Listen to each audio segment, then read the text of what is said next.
Canvas Inbox Tutorial. Canvas provides you with an inbox where you can receive and send messages to your professors and classmates. To access it, click on the icon located in the menu to the left. To write a new message, click on the icon that shows a square and a pencil.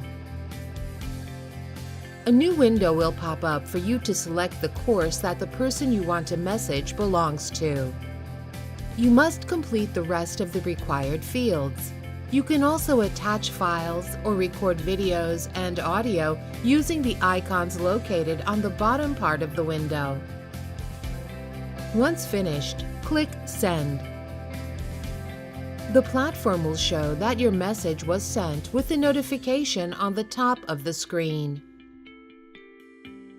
Messages received will appear on the left side of the screen. Click on each one to open them.